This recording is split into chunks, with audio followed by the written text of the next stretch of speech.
England దేశంలోని అనేక వ్యవసాయ జంతు క్షేత్రాలలో యానిమల్ ఫామ్ కూడా ఒకటి.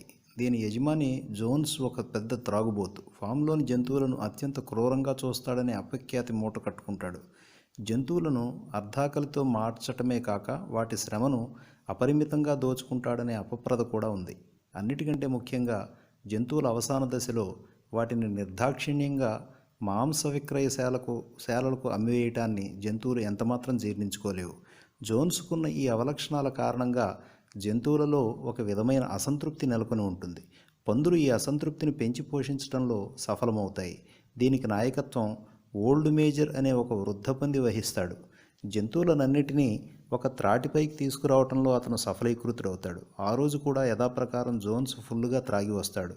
ఆ మత్తులో ఫామ్ యొక్క తలుపులనన్నిటినీ పూర్తిగా మూసినది లేనిది పట్టించుకోకుండానే నిద్రలోకి జారుకుంటాడు. జోన్స్ గదిలో దీపాలు అలా ఆరేయో లేదో ఫామ్లో ఒక విధమైన సందడి మొదలవుతుంది. ఆ ముందు రాత్రి ఓల్డ్ మేజర్కు వచ్చిన ఒక అద్భుత కళ గురించిన వార్త ఫామ్లోని జంతువులలో అప్పటికే వ్యాపిస్తుంది. ఆ రాత్రి బిగ్ బార్న్లో ఏర్పాటు చేస్తున్న అత్యవసర సమావేశానికి హాజరు కావటానికి జంతువులన్నీ సమాయత్తమవుతూ ఉంటాయి. అందరికంటే ముందుగా అక్కడికి చేరుకున్న ఓల్డ్ మేజర్ బార్నులో ఒక వైపున కొంచెం ఎత్తైన ప్రదేశంలో ఒక వేదికలా అనిపించే స్థలంలో ఆసీనుడై ఉంటాడు. జంతువులన్నీ ఒకటొకటిగా బార్న్లోకి చేరుకోవటం మొదలవుతుంది. ముందుగా బ్లూబెల్, జెస్సీ, పించర్ అనే 3 కుక్కలు అక్కడికి చేరుకుంటాయి. ఆ తరువాత వచ్చిన పందులు వేదికకు అతి సమీపంలో పరచబడిన మెత్తటి గడ్డిపై కూర్చుంటాయి. తరువాత వరుసగా కోళ్ళు, పావురాలు, గొర్రెలు, ఆవులు చేరుకుని వాటికి అనువైన స్థానాల్లో కుదురుకుని కూర్చుంటాయి. ఫామ్లోని జంతువులన్నిటిలోకి అత్యంత బలిష్టమైన జంతువుగా ఖ్యాతి గడించిన బాక్సర్ తన సహచర గుర్రమైన క్లోవర్తో పాటుగా బార్న్లో ప్రవేశిస్తాడు. ఇవి 2 ఫామ్ బండిలాగే గుర్రాలు. ఆ తరువాత మ్యూరియల్ అనే మేక, బెంజమిన్ అనే గాడిద వచ్చి చేరుతాయి. మోజెస్ అనే జోన్స్ పెంపుడు కాకి తప్ప ఫామ్కు చెందిన జంతువులన్నీ వేదిక వద్దకు చేరుకుంటాయి. ఓల్డ్ మేజర్ ప్రసంగం. మేజర్ ప్రసంగం మొదలవుతుంది. తన జీవితకాలంలో పొందిన అనుభవాలను, జ్ఞానాన్ని, ఆలోచనలను తన సహచర జంతు సమాజానికి అందించాలనే తాపత్రయంలో ఉండే ఓల్డ్ మేజర్ తనకు వచ్చిన ఆ కలలో క్రూర మానవ సమాజరహితమైన జంతు సమాజం అత్యంత స్వేచ్ఛగాను, గౌరవప్రదంగాను, సుఖ సంతోషాలతోనూ, పరిపూర్ణమైన సౌకర్యాలతోనూ కూడి ఏ విధంగా బ్రతుకుతోందో దానికి సంబంధించిన విశేషాలను మిగిలిన జంతువులకు సవివరంగా చెబుతూ ఉంటాడు ఓల్డ్ మేజర్. తనకు వచ్చిన ఆ కళను సాకారం చేసుకోవటానికై సహచర జంతువులు పాటించవలసిన నియమాలు, నిబంధనలు, ప్రాథమికంగా అనుసరించవలసిన సూత్రాలు, సాటి జంతువులకు సంఘీభావం చూపించడం మొదలైన అవసరాలను పేర్కొంటాడు. ఒక జాతీయ గీతం తయారవుతుంది. తమ అంతిమ లక్ష్యం క్రూర మానవరహిత యానిమల్ ఫామ్ అనే దిశగా కర్తవ్యబోధ జరుగుతుంది. ఇందులో భాగంగా తనకు ముసలి వయస్సు సమీపిస్తోందని చెబుతూ తాను ఎంతకాలం బ్రతికేది తెలియదు కాబట్టి తాను బ్రతికున్నా చనిపోయినా తనకు వచ్చిన కళను మాత్రం సాకారం చేయాలని జ్ఞానబోధ చేస్తాడు. బీస్ట్స్ ఆఫ్ ఇంగ్లండ్ అనే గీతాన్ని ఆలపించే విధానాన్ని తను స్వయంగా ఆలపించి అందరికీ చెబుతూ ఉంటాడు. జంతువులన్నీ గీతాలాపనలో మునిగి తేలుతూ ఉంటాయి. కామ్రేడ్స్, నిన్నటి రాత్రి నాకు వచ్చిన విచిత్రమైన మరియు అద్భుతమైన కళ గురించి మీరందరూ వినే ఉంటారు. ఆ కళ గురించిన విశేషాలు తెలుసుకునే ముందు మీరు శ్రద్ధగా ఆలకించవలసినవి, మీకు నేను ప్రత్యేకంగా చెప్పవలసినవి కొన్ని విషయాలున్నాయి. నాకు వృద్ధాప్యం ముంచుకొస్తున్న విషయం మీకు ఇప్పటికే తెలుసు. రోజురోజుకు మీద పడుతున్న వయోభారంతో ఎక్కువ కాలం ఈ మధ్యన ఉండలేననే విషయం నాకు స్పష్టంగా తెలుసు. అయితే నేను చనిపోయేలోపు నా జీవితానుభవాలను, నా ఆలోచనలను, పరిపూర్ణమైన నా జీవితకాలంలో నేను పొందిన విషయ పరిజ్ఞానాన్ని మీ అందరితోనూ పంచుకోవలసిన అవసరం ఎంతైనా ఉన్నదని నా నిశ్చిత అభిప్రాయం.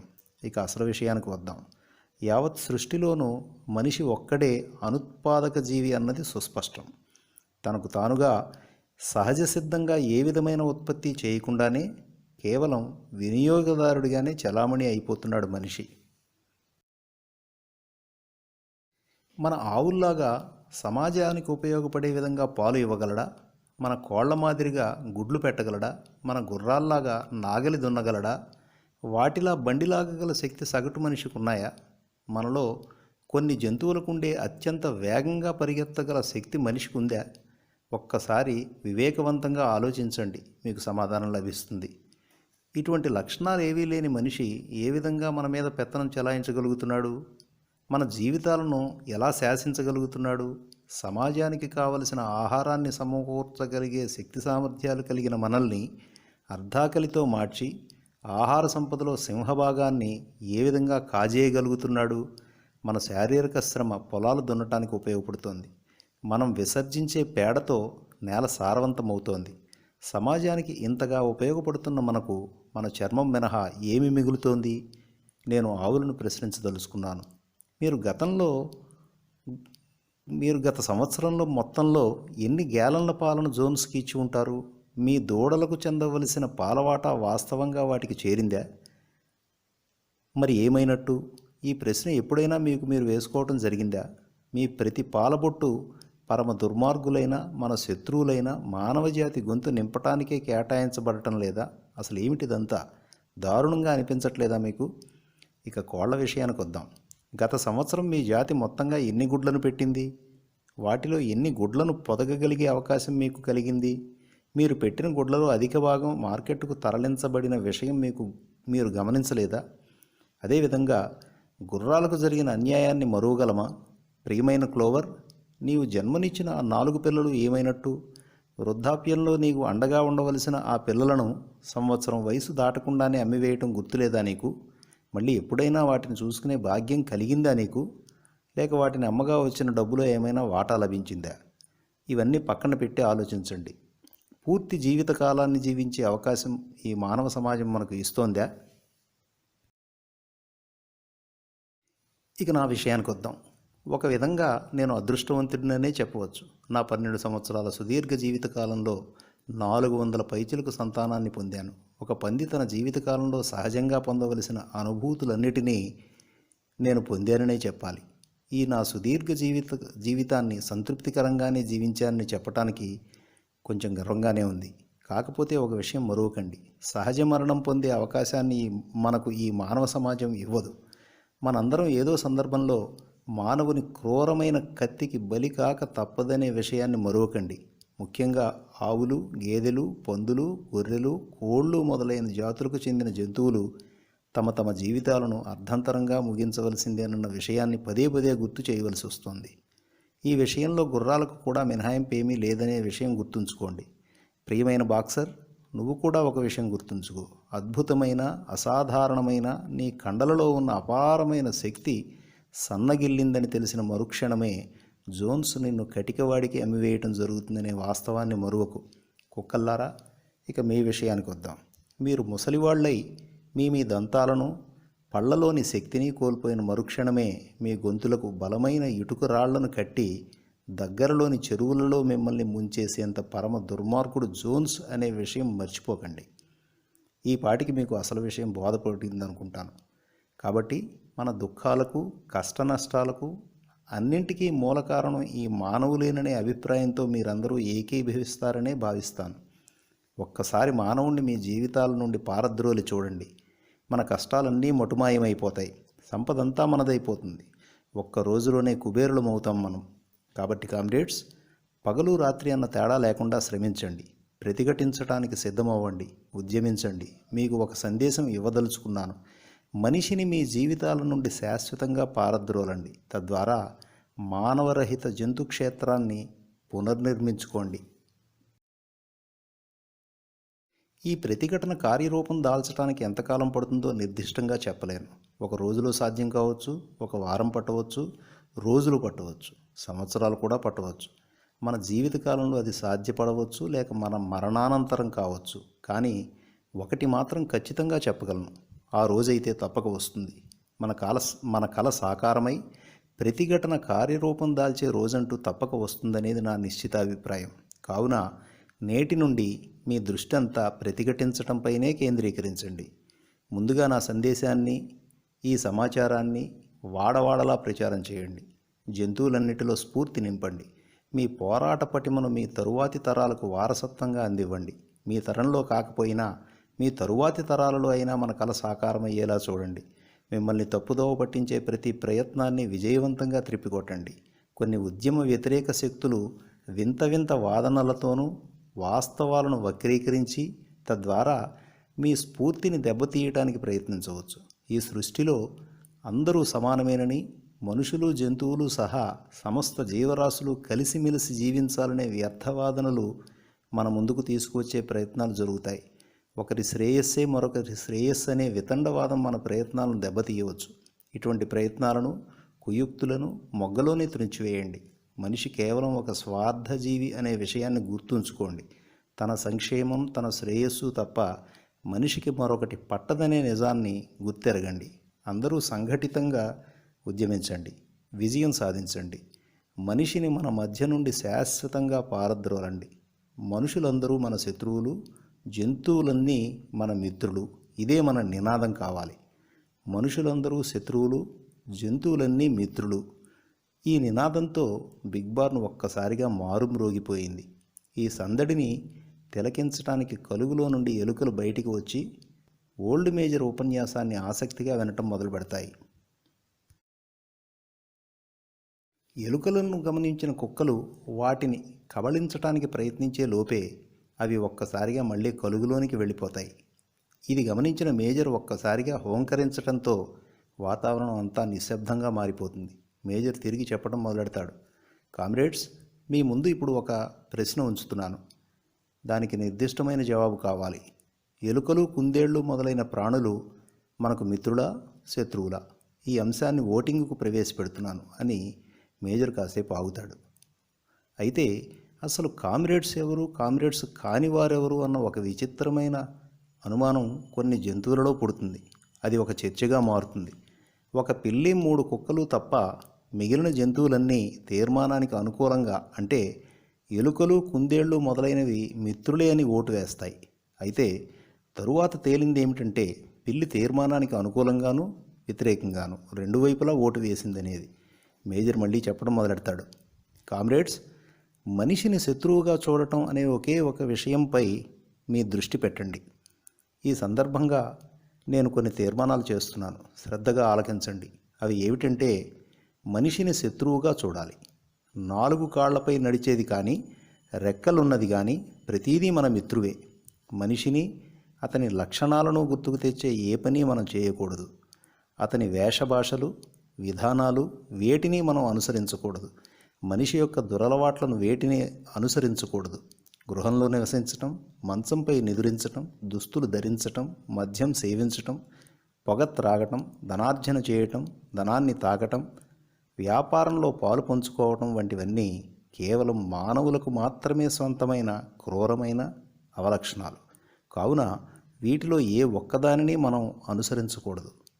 ఇంతేకాక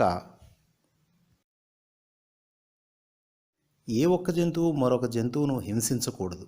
బలహీనమైనవైనా, బలవంతమైనవైనా, చిన్నవైనా, పెద్దవైనా, తెలివైనవైనా, సామాన్యమైనవైనా జంతువులన్నీ సమానమే. ఏ జంతువు మరో జంతువును చంపకూడదు. అన్ని జంతువులు సమానమే. ఇదే నా సందేశం. ఇప్పుడు అసలు విషయానికి వద్దాం. అదే నిన్నటి రాత్రి నాకు వచ్చిన కల గురించి. నిన్నటి కల గురించి వివరించడానికి సరిపడే పదాలు నా వద్ద లేవు. వర్ణించడానికి వీలు లేనిది ఆ కళ. సమస్త భూమండలానికి సంబంధించిన కళ అది. ఎందుకంటే మానవజాతి సమూలంగా నశించే పరిణామాలను ప్రస్తావించే కళ అది. నా చిన్నతనంలో నా తల్లితో పాటు మరికొన్ని ఆడపందులు తరచూ ఆలపించే ఒక అద్భుత గీతాన్ని గుర్తుకు తెచ్చిన కళ అది. అయితే ఆ గీతానికి సంబంధించిన రాగం మరియు మొదటి 3 పదాలు మాత్రమే వాటికి తెలుసు. ఆ రాగం నా చిన్నతనంలో నాకు బాగా తెలుసు. కాలక్రమంలో దాన్ని పూర్తిగా మర్చిపోవటం జరిగింది.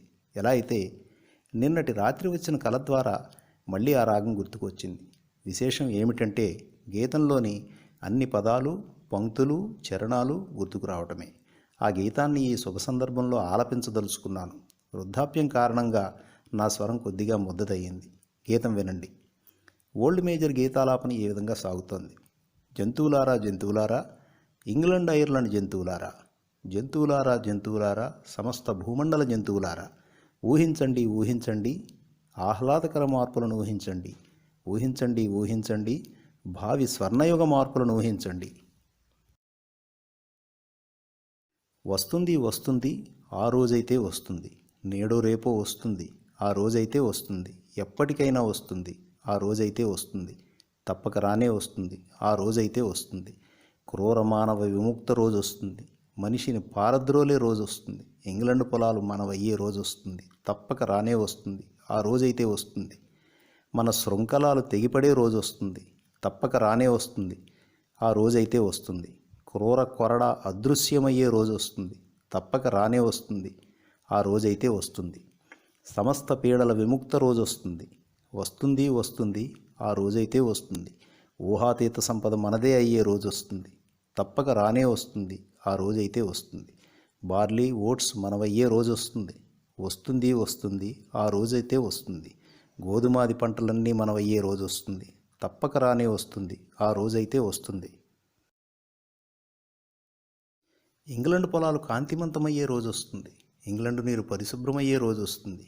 ఇంగ్లండు గాలులు రమ్యంగా వీచే రోజు వస్తుంది. తప్పక రానే వస్తుంది. ఆ రోజైతే వస్తుంది. ఆవుల్లారా, గుర్రాల్లారా, స్ఫూర్తిదాయక జంతువులారా, శ్రమించండి శ్రమించండి, మన విముక్తికై శ్రమించండి. బాతుల్లారా, మేకల్లారా, స్ఫూర్తిదాయక జంతువులారా, శ్రమించండి శ్రమించండి, మన విముక్తికై శ్రమించండి. మన శ్రమ ఫలితాలు మనమే పొందే రోజు వస్తుంది. నేడో రేపో వస్తుంది. తప్పక రానే వస్తుంది. అది మన మరణానికి ముందైనా లేక తరువాతైనా తప్పక రానే వస్తుంది. ఆ రోజైతే వస్తుంది. జంతువులారా జంతువులారా, ఇంగ్లండ్ ఐర్లాండ్ జంతువులారా, జంతువులారా జంతువులారా, సమస్త భూమండల జంతువులారా, ఊహించండి ఊహించండి, ఆహ్లాదకర మార్పులను ఊహించండి. ఊహించండి ఊహించండి, భావి స్వర్ణయుగ మార్పులను ఊహించండి. మేజర్ తన గీతాలాపన ఇలా ఆపాడో లేడో, బిగ్ బార్న్ అంతా ఒక్కసారిగా గీతాలాపనతోనూ నినాదాలతోనూ మారుమ్రోగిపోయింది. ఓల్డ్ మేజర్ ఆలపించిన ఈ గీతం జంతువులన్నిటిలో ఒక నూతనోత్సాహాన్ని, అమితమైన ఉత్తేజాన్ని నింపిందనటంలో ఎంతమాత్రం సందేహం లేదు. ఓల్డ్ మేజర్ మరణం, తదనంతర పరిణామాలు. పందులు, కుక్కలు మొదలైన తెలివైన జంతువులు పూర్తిగాను, మిగిలిన జంతువులు కేవలం రాగాన్ని మాత్రం అందిపుచ్చుకున్నాయి. ఆయా జంతువులు వాటి అరుపులు, కోతలకు అనుగుణంగా గీతాలాపన చేయటం నేర్చుకున్నాయి. ఈ విధంగా జంతువుల గీతాలాపనతో బిగ్ బార్న్ దద్దరిల్లిపోతోంది. ఈ గోలకు మెలకువ వచ్చిన జోన్స్ నిద్రలేచాడు. నక్క ఏమైనా ఫామ్లో జొరబడిందేమోనని తన గన్తో గాల్లోకి పేల్చడం మొదలుపెట్టాడు. దీంతో ఉలిక్కిపడిన జంతువులు భయంతో అటు ఇటు పరుగులు తీస్తూ ఒక్కసారిగా వాటి స్థావరాల్లోకి వెళ్ళిపోయాయి. ఫామ్లో వాతావరణం ఒక్కసారిగా సద్దుమణిగి నిశ్శబ్దంగా మారిపోయింది. ఈ సమావేశానికి సరిగ్గా 3 రోజులకు మేజర్ మరణిస్తాడు. అనుకోని ఈ సంఘటన తరువాత 3 నెలల పాటు ఫామ్లో వాతావరణం పైకి స్తబ్దుగా కనిపించినప్పటికీ లోపల రహస్య కార్యకలాపాలు జరుగుతున్నట్టే అనిపించింది. కొన్ని తెలివైన, చురుకైన జంతువులను మేజర్ ఇచ్చిన ప్రసంగం చాలా ప్రభావితం చేసింది, ఉత్తేజితుల్ని చేసింది. మేజర్ ప్రతిపాదించిన ప్రతిఘటన ఎప్పుడు, ఏ విధంగా, ఏ రూపంలో వస్తుందో ఎవరికీ ఒక స్పష్టమైన అవగాహన లేనప్పటికీ దీనికై ఒక కార్యాచరణ రూపొందించవలసిన బాధ్యత మాత్రం వారు గుర్తెరగటం స్పష్టంగా తెలుస్తోంది. జంతువులన్నిటిలోకి తెలివైనవిగా గుర్తింపు పొందిన పందులు ఈ గురుతర బాధ్యతను భుజాన వేసుకోవటం చూస్తాం. అమ్మకానికై జోన్స్ పెంచుతున్న యువ మగ పందులైన స్నోబాల్ మరియు నెపోలియన్లు ఈ బాధ్యతను తమ భుజస్కంధాలపై వేసుకోవడం జరుగుతుంది. వీళ్ళిద్దరిలో నెపోలియన్ భారీ ఆకారంతో భయం గొలిపేతిగా ఉంటాడు. ఇతను ఎక్కువగా మాట్లాడక మితభాషిగా ఉంటాడు. అత్యంత స్వార్థపరుడనే ముద్ర కూడా ఉంది. స్నోబాల్ మాత్రం చురుకైన, భావావేశం ఉన్న, నవ్యమైన ఆలోచనలు, సృజనాత్మక శక్తి కల, వనరులను సమర్థవంతంగా ఉపయోగించుకునే శక్తి కల పందిగా పేరున్నవాడు. కానీ నెపోలియన్కున్న దృఢమైన వ్యక్తిత్వం ఇతనికి ఉన్నట్టు అనిపించదు. స్క్వేలర్ అనే మరో యువపంది మంచి మాటకారిగా పేరు పొందినవాడు. ఈ 3 పందులు మేజర్ ఉపన్యాసానికి ఒక రూపాన్ని ఇచ్చి యానిమలిజం అనే జంతువాద సిద్ధాంతాన్ని రూపొందించడంలో సఫలమవుతాయి. జోన్స్ నిద్రించిన తర్వాత రహస్య సమావేశాలను ఏర్పాటు చేసి ఈ కొత్తగా ఉద్భవించిన జంతువాదాన్ని మిగిలిన జంతువులకు వివరించడంలో ప్రధాన పాత్ర పోషిస్తాయి. ఇటువంటి సమావేశాలు వారంలో వీలైనన్ని ఎక్కువసార్లు ఏర్పాటు చేయడం జరుగుతుంది. ఈ జంతువాదాన్ని జంతువులోకి విజయవంతంగా తీసుకువెళ్ళి వాటిని ఒప్పించేందుకు ఈ 3 పందులు చాలా కష్టపడవలసి వస్తుంది. కొన్ని జంతువులు ఇంకా జోన్స్ను తమ యజమానిగాను, మిత్రునిగానే భావిస్తూ ఉంటాయి. అంతేకాక వ్యతిరేకంగా పనిచేయటానికి, అతనిపై వ్యతిరేకత పెంచుకోవటానికి సంకోచిస్తూ ఉంటాయి. జోన్స్ను ఫామ్ నుండి తరిమివేస్తే తమకు ఆహారం ఎవరు పెడతారనే సందేహం వాటిని తొలిచివేస్తూ ఉంటుంది. జోన్స్ లేనట్లయితే ఆకలితో మలమలా మాడిపోవలసి వస్తుందేమోననేది వాటి భయం. ఈ కారణంగా జోన్స్ లేని ఫామ్ను ఊహించుకోవటానికే కొన్ని జంతువులు ఇష్టపడవు. తాము చనిపోయిన తర్వాత వచ్చే స్వాతంత్ర్యంతో తమకేమి ఉపయోగమనే నిరాశావాదంలో మరికొన్ని జంతువులుంటాయి. ఇటువంటి అపార్థాలు అవాంతరాల మధ్య ఎలా అయితేనే నెపోలియన్, స్నోబాల్ మరియు స్క్వీలర్లు జంతువాదం విజయవంతమయ్యేలా చేస్తాయి. ప్రధానంగా జోన్స్ యొక్క పెంపుడు కాకి అయిన మోజెస్ చేసే విష ప్రచారాన్ని తిప్పికొట్టడం ఈ మూడు పందులకు తలకు మించిన భారమవుతుంది. ఎందుకంటే వింత వింత కథలను ప్రచారం చేయడంలోనూ, గూఢచర్యను నిర్వహించడంలోనూ, తెలివిగా మాట్లాడటంలోనూ మోజెస్ అత్యంత నేర్పరి కావటమే దీనికి కారణం. కాకపోతే మిగిలిన జంతువులు వేటికి మోజెస్పై సదభిప్రాయం లేకపోవడంతో వీటి ప్రయత్నాలు ఫలిస్తాయి. జంతువులకు ఈ విధమైన అభిప్రాయం కలగటానికి కూడా కారణం లేకపోలేదు. అదేమిటంటే ఎప్పుడూ మాటలు చెప్పటమే తప్ప మోజెస్ పనిచేసిన దాఖలా ఎక్కడా కనిపించదు. బాక్సర్, క్లోవర్ అనే గుర్రాలు ఈ మూడు పందులకు అత్యంత విశ్వసనీయమైనవిగా ఉంటాయి. పందులు నిర్వహించే ప్రతి కార్యక్రమానికి తమ మద్దతు తెలుపుతూ సమావేశాలన్నిటికీ హాజరవుతూ ఉంటాయి ఇవి. అంతేకాక బీస్ట్స్ ఆఫ్ ఇంగ్లండ్ గీతాలాపనతో ప్రతి సమావేశం ముగిసేలా ఇవి చొరవ తీసుకుంటుంటాయి. ఆ రోజు ఓల్డ్ మేజర్ ఆశించిన మరియు జంతువులన్నీ ఎంతగానో ఎదురు చూస్తున్నా ఆ రోజు రానే వస్తుంది. అసలు ఆ రోజు ఏం జరిగిందో ఇప్పుడు చూద్దాం. క్రూరుడు, కఠినాత్ముడు అయిన యజమానిగా అపవాదు ఉన్నప్పటికీ అత్యంత సమర్థుడైన రైతుగా జోన్స్కు పేరుంది. అయితే రాను రాను రైతుగా కూడా జోన్స్ పరాజయాల పాలవుతూ ఉంటాడు. ఒక వ్యాజ్యంలో ఓడిపోయి అపార ధన నష్టాన్ని చవిచూసిన జోన్స్ రాను రాను మానసికంగా కృంగిపోతూ ఒక విధమైన బుద్ధిమాంద్యానికి లోనవుతాడు. యజమానిలో వచ్చిన ఈ నిర్లిప్తత, నిరాసక్తతల కారణంగా పనివారిలో బద్ధకం, అలసత్వం లాంటివి ముదిరిపోతాయి. పర్యవసానంగా ఫామ్లోని పనులన్నీ కుంటుపడతాయి. పొదలు గుబురుగా పెరిగిపోయి పొలాల్లో కలుపు భారీగా పెరిగిపోతుంది. ముఖ్యమైన భవనాల పరిస్థితి దారుణంగా మారిపోతుంది. చాలా వాటి పైకప్పులు శిథిలావస్థకు చేరుకుంటాయి. జంతు సంరక్షణ కూడా అంతంత మాత్రంగానే ఉంటుంది. ఇలా ఫామ్ అంతటా ఒక విధమైన నిస్తేజం ఆవరిస్తుంది. ఈ నేపథ్యంలో జూన్ మాసం వచ్చేస్తుంది. ఇంగ్లాండ్ దేశంలో పంటలన్నీ కోతకొచ్చే సమయం అది. ఆ రోజు శనివారం వెల్లింగ్టన్కు వెళ్ళిన జోన్స్ ఆదివారం మధ్యాహ్నం వరకు రాడు. ఉదయాన్నే ఆవులకు పాలు పితికిన పనివాళ్ళు దూడలను పట్టించుకోకపోవటమే కాక మిగిలిన జంతువులకు ఆహారం పెట్టడానికి కూడా నిర్లక్ష్యం చేసి కుందేళ్ల వేటకు వెళ్ళిపోతారు. ఆ తరువాత ఆలస్యంగానూ పూర్తి మత్తులోనూ జోగుతూ వచ్చిన జోన్స్ ఇవేమీ పట్టించుకోకుండా నేరుగా తన గదికి వెళ్ళిపోయి విశ్రాంతి తీసుకుంటుంటాడు. మేత మేసేవాళ్ళెవరూ కనపడకపోవడంతో ఆకలితో ఉన్న జంతువులు అశాంతిగానూ ఆందోళనతోనూ ఉంటాయి. జంతువులు ఇంకా ఒక్క క్షణం కూడా ఆకలిని తట్టుకోలేని పరిస్థితులు వస్తాయి. అంతే, ఒక్కసారిగా జంతువులలో అలజడి మొదలవుతుంది. గడ్డి మొదలైన ఆహార పదార్థాలను నిల్వ చేసే షెడ్డు తలుపులను ఆవులలో ఒకటి తన కొమ్ములతో గట్టిగా తోసి విరగొడుతుంది. అంతే, జంతువులలో ఒక్కసారిగా కలకలం మొదలవుతుంది. ఫామ్లోని జంతువులన్నీ ఒక్కసారిగా షెడ్డు వైపుగా పరుగులు తీస్తాయి. ఈ అలజడికి నిద్రలేచిన జోన్స్ మరుక్షణమే తన నలుగురు అనుచరులతో గొడవంలోకి ప్రవేశిస్తాడు. అందిన జంతువును అందినట్టుగా కొరడాలతో కొడుతూ ఉంటారు వాళ్ళంతా. అసలే రోజంతా ఆకలితో అశాంతిగా ఉన్న జంతువులు ఈ తరహా హింసను తట్టుకోలేక జోన్స్ తదితరులపై ప్రతిఘటించడం మొదలు పెడతాయి. వారిపై తిరగబడతాయి. అన్ని వైపుల నుండి విరుచుకుపడుతున్న ఆ జంతువులను కట్టడి చేయడం జోన్స్ ప్రభృతులకు ఎంత మాత్రం సాధ్యం కాదు. పరిస్థితి అదుపు తప్పిపోతుంది. జంతువుల ఆ విధమైన ప్రవర్తనను మునుపెన్నడూ చూడని, కనీసం ఊహించని జోన్స్ చేసేది లేక తన అనుచరులతో కలిసి తమను తామే రక్షించుకునే మార్గం కనపడక ఫామ్ నుండి పలాయనం చిత్తగిస్తాడు. అప్పటికీ శాంతించని జంతువులు ఆ ఐదుగురిని ఫామ్ ఆవలి వరకు వెంటాడి రోడ్డు అవతలికి తరిమివేస్తాయి. బెడ్రూమ్ కిటికీ నుండి జరుగుతున్నదంతా గమనిస్తున్న జోన్స్ భార్య అందిన వస్తువులను అందినట్టుగా ఒక సంచిలో వేసుకుని ఫామ్కున్న మరో ద్వారం గుండా బయటపడుతుంది. జోన్స్ ప్రభృతులను చాలా దూరం వరకు తరిమివేసిన జంతువులు ఫామ్ యొక్క మెయిన్ గేటును బలంగానూ విసురుగానూ మూసివేసి విజయగర్వంతో వెనుకకు తిరిగి వస్తాయి.